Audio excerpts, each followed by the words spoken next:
ప్రభుత్వం ప్రకటించినట్లుగానే రాష్ట్ర ఆర్థిక పరిస్థితిపై నేడు అసెంబ్లీలో శ్వేతపత్రం విడుదల చేయనుంది. ఈ మేరకు శాసనసభ కార్యకలాపాల ఎజెండాలో ఈ అంశాన్ని చేర్చింది. శ్వేతపత్రం విడుదల చేసిన అనంతరం ఈ అంశంపై లఘు చర్చ చేపట్టనుంది. కొత్తగా అధికారంలోకి వచ్చిన కాంగ్రెస్ ప్రభుత్వం రాష్ట్ర ఆర్థిక పరిస్థితిపై తీవ్ర ఆందోళన వ్యక్తం చేస్తోంది. గత బీఆర్ఎస్ ప్రభుత్వం అదే పనిగా అప్పులు చేసి రాష్ట్రాన్ని పూర్తిగా దివాలా తీయించింది అని కాంగ్రెస్ సర్కార్ ఆరోపిస్తోంది.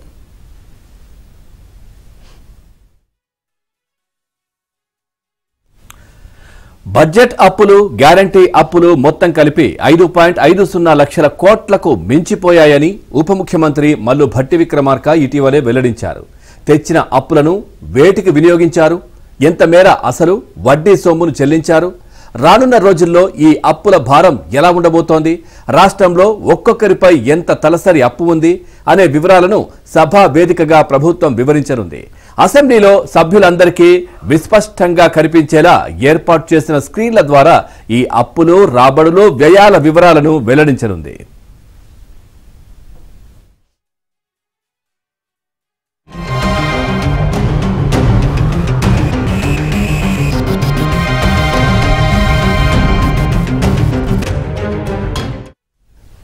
శాసనసభ ఉదయం 11 గంటలకు ప్రారంభమవుతుంది. తొలుత ఇటీవలి కాలంలో మృతి చెందిన 3 మాజీ శాసనసభ్యులకు సభ సంతాపం తెలుపనుంది. ఆ తర్వాత ఆర్థిక పరిస్థితిపై లఘు చర్చ ఉంటుంది. ఆర్థిక పరిస్థితిపై శ్వేతపత్రం విడుదల చేయనున్నారు డిప్యూటీ సీఎం మల్లు భట్టి విక్రమార్క. అయితే తమకి కూడా పవర్ పాయింట్ ప్రెజెంటేషన్ అవకాశం ఇవ్వాలని స్పీకర్ని కోరింది బీఆర్ఎస్. అయితే దీనిపై ఇంకా క్లారిటీ రాలేదు. కేవలం లఘు చర్చకు పరిమితం కానుంది సభ.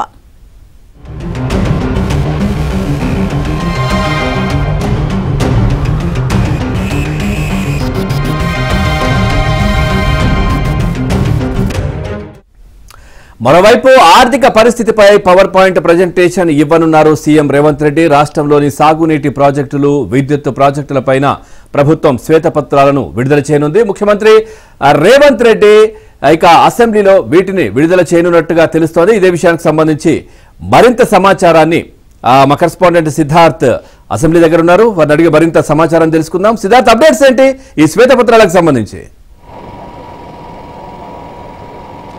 Thank you Pavan. కాసేపట్లోనే అసెంబ్లీ సమావేశాలు మొదలుగానున్నాయి. శాసనసభలో మాజీ శాసనసభ్యులు హరీశ్వర్ రెడ్డి, అదేవిధంగా కుంజా సత్యవతి, శ్రీనివాస్ రెడ్డి ఈ 3 చనిపోయినటువంటి నేపథ్యంలో వాళ్లకు సంతాపాలు తెలియజేయనున్నారు. దాని తర్వాత ఆర్థిక పరిస్థితికి సంబంధించినటువంటి లఘు చర్చ ఉంటుంది. ఈ రాష్ట్రంలో పూర్తిగా ఈ 10 సంవత్సరాల కాలంలో అప్పుల పాలు చేశారు అని మొదటి నుంచి కాంగ్రెస్ పార్టీ ఆరోపిస్తుంది. ఇక ప్రభుత్వం వచ్చిన తర్వాత ప్రతి శాఖకు సంబంధించినటువంటి మంత్రులు, ఇటు deputy CM Bhatti Vikramarka, CM Revanth Reddy వీళ్ళందరూ ఎప్పటికప్పుడు సమీక్షలు నిర్వహించారు.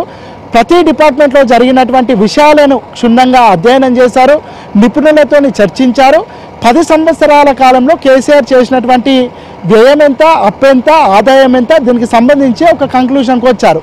దీనికి సంబంధించి శ్వేతపత్రం విడుదల చేస్తానని మొదటి నుంచి చెప్తున్నటువంటి నేపథ్యంలో ఈరోజు పలు శాఖలకు సంబంధించినటువంటి శ్వేతపత్రం విడుదల చేయనున్నారు. ఆ శ్వేతపత్రంలో తెలంగాణ రాకంటే ముందు రాష్ట్ర ఆర్థిక పరిస్థితి ఏంటి, తెలంగాణ వచ్చిన తర్వాత ఆర్థిక పరిస్థితి ఏంటి, తెలంగాణ రాకముందు ఆయా శాఖల్లో జరిగినటువంటి ఆదాయం, వ్యయం, వచ్చిన తర్వాత ఆదాయం, వ్యయం, దాంతోపాటు 10 సంవత్సరాల కాలంలో ఎక్కువగా దుబారా ఖర్చు చేశారని మొదటి నుంచి కాంగ్రెస్ పార్టీ ఆరోపించింది.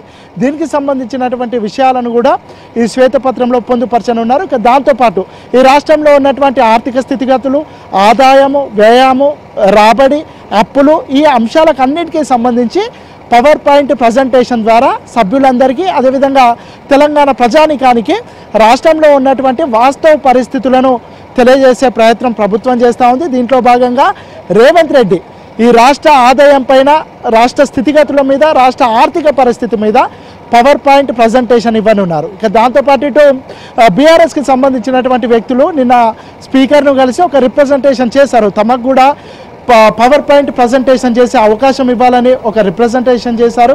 కానీ ప్రభుత్వం దాన్ని కన్సిడర్ చేసే పరిస్థితుల్లో లేదు. మొత్తానికైతే రాష్ట్ర అసెంబ్లీలో ఈరోజు టాపిక్ మొత్తం హాట్గా జరిగే అవకాశం ఉంది.